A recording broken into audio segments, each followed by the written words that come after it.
The Tilehurst End Podcast. By Reading fans, for Reading fans.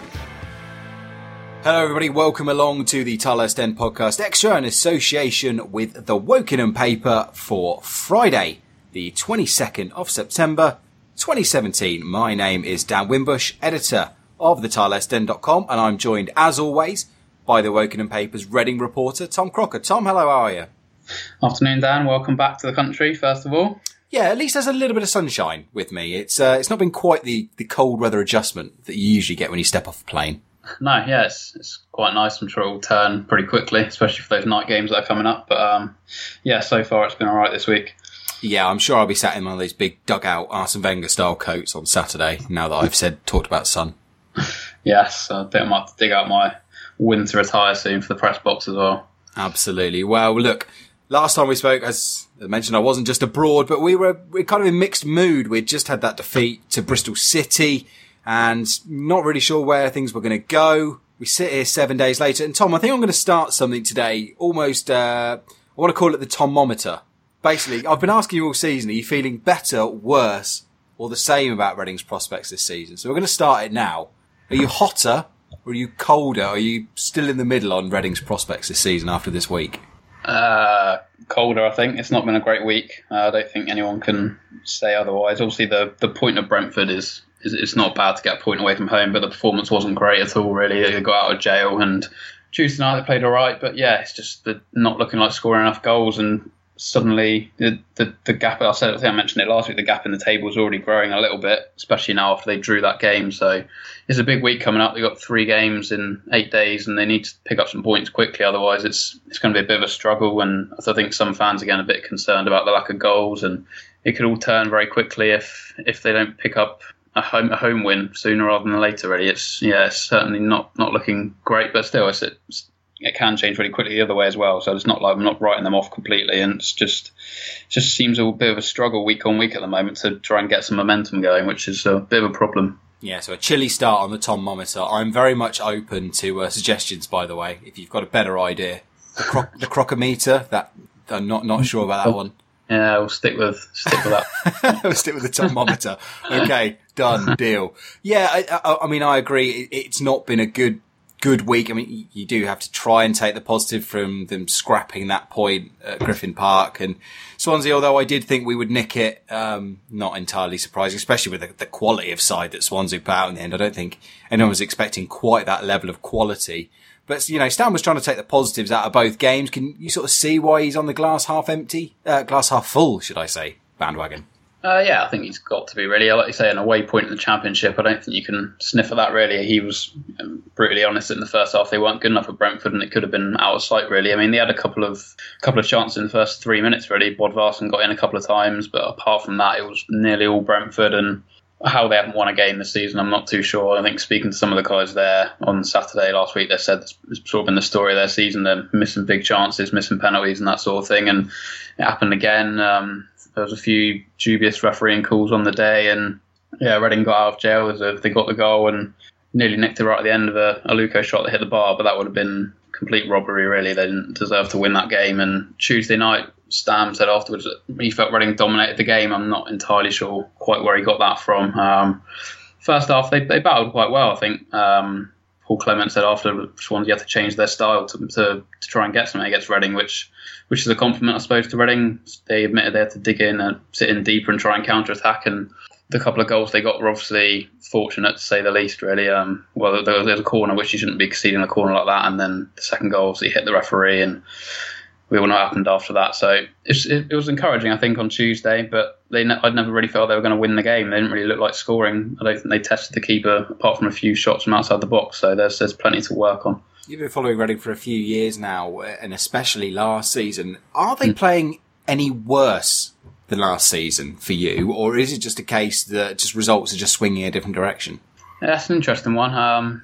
There's quite a few of those home games we were sat at last year, and it wasn't great to watch, and they were grinding out the wins. I suppose there was quite a lot, I don't know the exact numbers, but there seemed to be a lot of 2-1 home wins last year. And obviously this year it's a 1-1 against Fulham, a loss against Bristol City, and those are the sort of games, especially the Bristol City one, they wouldn't have lost that last year, and Yeah, it's just I'm not sure if they're not playing great at the moment, but there were spells last year when they weren't playing great and they were getting the wins. So you have to hope maybe that will turn around quickly. Just one game goes their way and suddenly they can get back on a roll again. But yeah, I don't think there's a vast drop really in performance. It just seems to be things that there's not quite creating the sort of chances they were last year at the moment. I think that's the biggest difference from watching them rather than an overall performance. Because I mean, defensively, if you look at the table, they're not defending too badly. I don't think they've let in many more than some of the top teams really. So was it 6 or 7 goals? I think. Yeah, 7. I think that's the 4th or 5th best, maybe something like that in the league. So letting in goals isn't the problem. It's just scoring them at the other end, and some of the games they're not really creating too many great chances either, which I think is the biggest issue at the moment.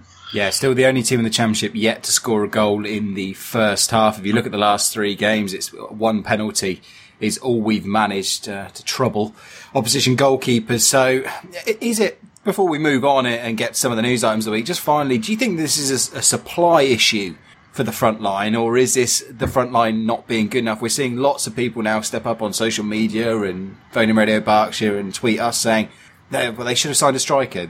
We all knew this from last season. Is it as simplistic as that? Or is it a case of, well, they're not even creating the chances? That's again, it's an interesting point, because that's exactly the question I put to Jaap on Tuesday night. The 3 games and only 1 goal, and that was a penalty. And he said he's not worried at all because they're still creating lots of chances.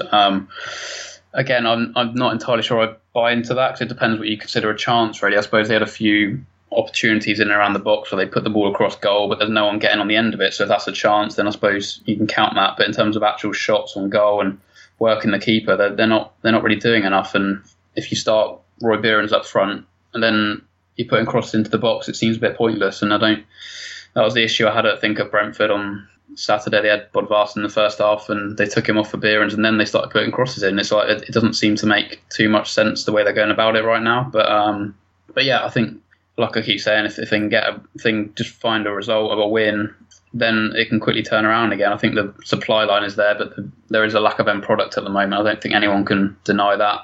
Bodvarsson hasn't hit the ground running in terms of goals. Shawnee Loco hasn't scored yet, and Liam Kelly's the top scorer. So that sort of says quite a lot about the sort of attacking options at the moment. They'll see if they can get Jan back as quick as they can, but he's going to take a bit of a while to get back up to speed. So yeah, it is maybe a bit simple to just say if they had a striker they'd be winning all these games, but I think it certainly would have helped us for sure. I tell a fib. I have got one more before we move on to the injury news. Yeah. It seems weird for me to be asked this question, but look, we're in 2017 here. We can't ignore this. If we sat here next Friday and Reading have picked up, say, 1 point from 2 games, is Jaap Stam under pressure? Not from the club, I don't think. I think some fans might, if it goes badly tomorrow, I think some might make their feelings known. But after what he did last year, massively overachieved. And I know what you mean, because some people are getting sacked now so quickly. But he's been backed so heavily in the transfer market that I think they're going to give him a bit of time to try and. I think it's quite a new team, really. When you look at it, he's pretty much revamped it completely, and to just then suddenly get rid of him raises the question: who do you get in, and how many people do they then want to sign in January? I think it's going to take quite a lot for the club to sack Jaap Stam. I think he's still a highly sought after manager, and a week's a long time though. If they win both those games, it's going to look great, and if they lose both, it's going to look like a bit of a struggle still. So I think he's still got more than a week to save his job, though. Put it that way. I don't think it's anywhere. Yeah.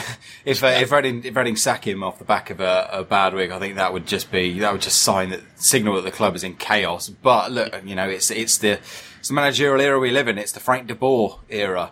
Yeah, when people can get sacked in 6 weeks. I mean, but if you look contextually, Reading tend to give these managers till Christmas. If past owners are anything to go by, you look at when Steve Clarke was sacked, when Nigel Adkins was sacked, when Brian McDermott was sacked in the February. So hopefully they've got a bit of patience. Even Brendan Rodgers even got till December. So if he can get till December, anyone can. Anyway, we'll move on.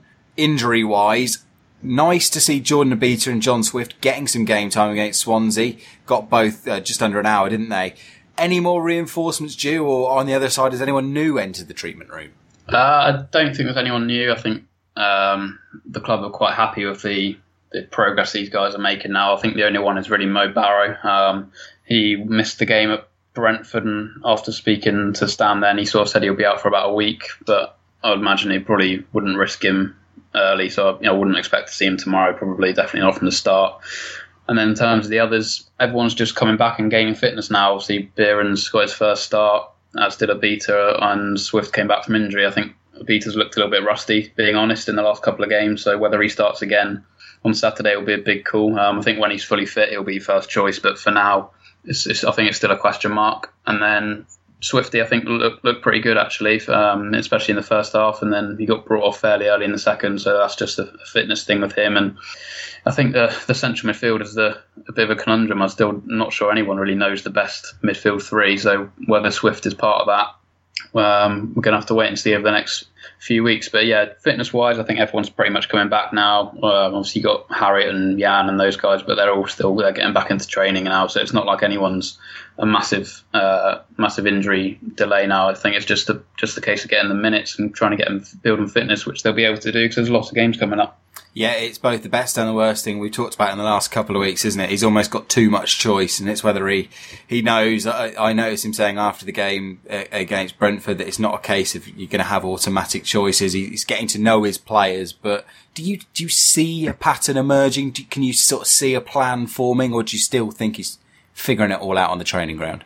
I think in terms of sort of formation, I think that's pretty much set. He wants to try and use this 4-3-3, and obviously you've got guys who are definitely going to play, like Aluko, and I think Barry's going to play quite a lot when he's fit. But that's the problem, is he hasn't had the whole squad fit yet, so we can't be entirely sure if he knows the team he wants to get out and he just can't get it out. That's the only thing we can't be sure of. And I do think, like I say, the central midfield is the one where there's so many sort of different sort of players that you can put in there, which I suppose, yeah, like you say, it's a good thing. But I'm not sure if there's even one or two that are definitely going to play every week at the moment. And it's something that he's got to try and figure out, because I think the best sides generally have a settled side. And I think last year, when you look back at it, he does tend to rotate 2 or 3 players, but that's usually sort of the front guys, the wingers. He chops and changes a little bit. So when he's got everyone fully fit, I think we will start to see a more settled team emerging. But right now, it's sort of, when the team sheet comes in, it's anyone's guess as to which 2 or 3 players are going to play in a certain position, because it's just there's been no real consistency there. Well, we move on, and Hull are the visitors on Saturday. They've had a bit of an up and down season under Mr. Slutsky so far, obviously relegated from the Premier League last season. What have you made of them from afar? How big a threat do you expect them to be, Reading, this weekend? Yeah, it'd be similar to quite a lot of Championship games, I expect. All the teams seem fairly tight when you play. There's obviously a couple that will probably pull away, but the rest of them are all much for muchness, really. They're all going to be good enough on their day to win anywhere. And I think Hull, they've had a bit of an overhaul. They've obviously lost quite a lot of players, have gone on to Premier League clubs, and they've brought in a lot. They've obviously got a new manager, and they had a bit of a blow. I think Abel Hernandez scored a hat-trick right at the start of the season and then got injured for 6 months. So I think they're still trying to work their way through that, and they've picked up a few results, but I think they're on the same points as Reading, maybe. So it's been a similarly inconsistent start from them. So yeah, it's hard to know exactly what you're going to get. They've had a whole week off. Of course, they didn't have a cup game, so I guess that will help them. And I imagine it's going to be a tight game tomorrow, and it's just going to be down to who actually takes their chances. I think will be the main factor, as it often is in these home games already. Yeah, both teams on 8 points with -1 goal difference, but it's almost chalk and cheese when you look at how they've got there. Reading with scoring 6, conceding 7, and Hull scoring 14 and conceding 15. So they're almost the Kevin Keegan to our Arsenal of bad Arsenals. I'll allow you to determine which is a bad Arsenal. So yeah, chalk and cheese in terms of that effect. But you look at a win on Saturday for Reading, and they could be, if results are really kind to them, they could be as high as 11th. Probably not going to be that, but they could, sneaking into 13th, 12th is certainly doable. So hopefully, and things just start to look a whole lot better when you're in double digits in points, don't they? Yeah, exactly. I think it is so tight still, as it often is, and one win you could jump up a lot of places. And they've obviously got Millwall then on Tuesday.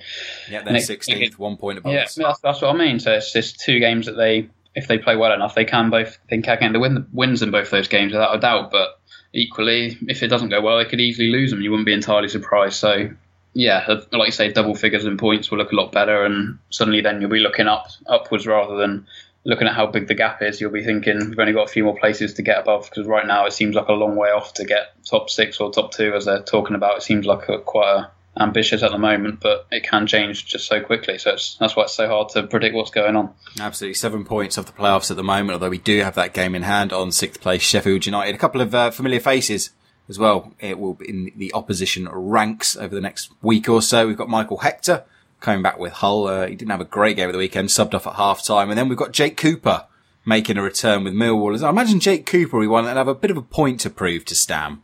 Yeah, I think so. Obviously, he came into the side and played quite a few games, and then as soon as Stam came in, he hardly played at all. He probably played more minutes up front maybe than he did at the back. He didn't play much really, and he was given the chance in pre-season and told he can stay around and fight for his place. But I think everyone knows he wasn't going to play much, and he's gone to Millwall, and yeah, it seems like a good fit for him. He obviously played in the cup game a few weeks ago, and he'll want to prove a point again, and he's making a good career for himself now in the Championship still. So yeah, he's good luck to him, and I'm sure he will be there on Tuesday night trying to prove a point, like you say. And Michael Hector maybe a bit different in that he went to Chelsea, obviously with the dream of playing for them, and that's not looking too likely now, and he's basically fallen down to the same level where he left. So again, if he gets the chance, he'll want to show what he can still do. But yeah, it'd be nice to see him, and I'm not too sure either of them would necessarily be playing for Reading now if they stayed anyway. So yeah, that's the situation with those two, and it's always nice to see the old faces come back. Just hopefully they don't grab a goal or something. That's the only worry you have of them. Yeah, I'm not sure what sort of reception Michael Hector will get, really. I think he did well. I mean, he's one of our own, albeit via just about everywhere on loan. But he should get a nice round of applause. I think he left on fairly good terms. I think he's had one season in his career. He's 25, where he's actually played for his parent club. So yeah, that'll be a nice for him if he can finally settle down somewhere. I think he might still be. I think he'd actually suit this Stam team. I think he's someone that's comfortable on the ball, playing it out.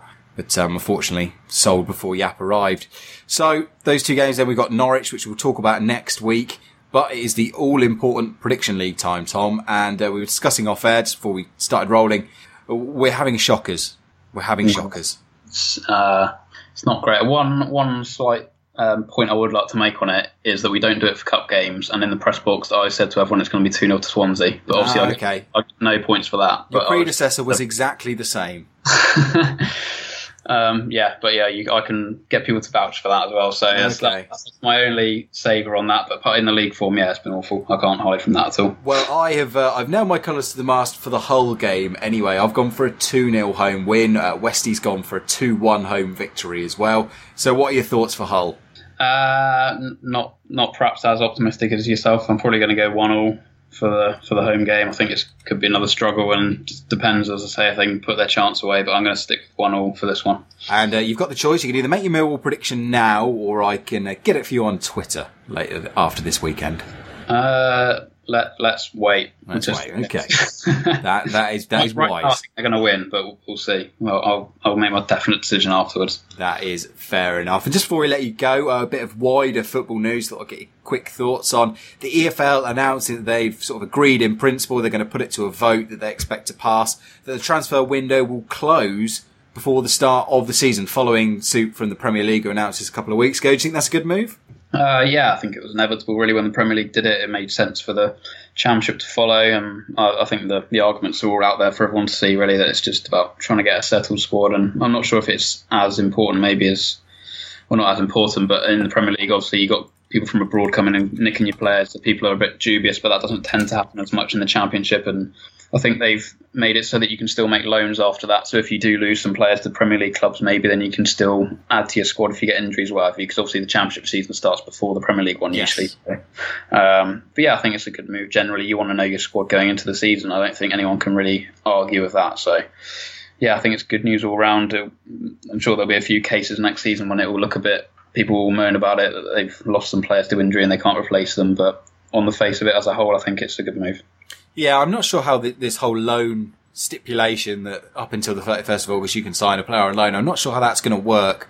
Because, if you're still doing your trading within the Football League, I don't know if that's going to cause more headaches or not. But interesting to see how it pans out anyway. But I think generally behind it, if the Premier League are doing so, it only makes sense to follow in. So that is proposed from the start of next season, so summer 2018, that would come into effect if it passes the EFL's AGM, which goes to a formal vote in February 2018. Anyway, that just about ends the show this week. Tom, what can we look forward to on the Wokingham paper over the next week?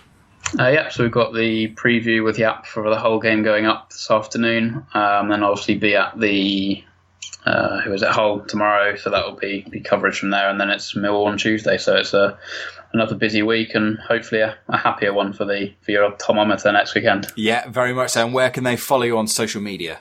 So on Twitter it's at Tom J Crocker, and that'll be the main place where I'll put all my stuff, and then wokenhampaper.co.uk for the reports and what have you as well. Excellent. Well, thank you very much as always for joining me. I said hopefully that Tom-Mometer heats up over the next week or so, and we've got much more positive things to talk about next week. Until then, safe visits to the Madstad on Saturday, and we'll speak to you next week. Will do, John. Cheers. Take care. Ta-da. Get social with the boys. Find them on Twitter at the Tilehurst End and facebook.com/the Tilehurst End.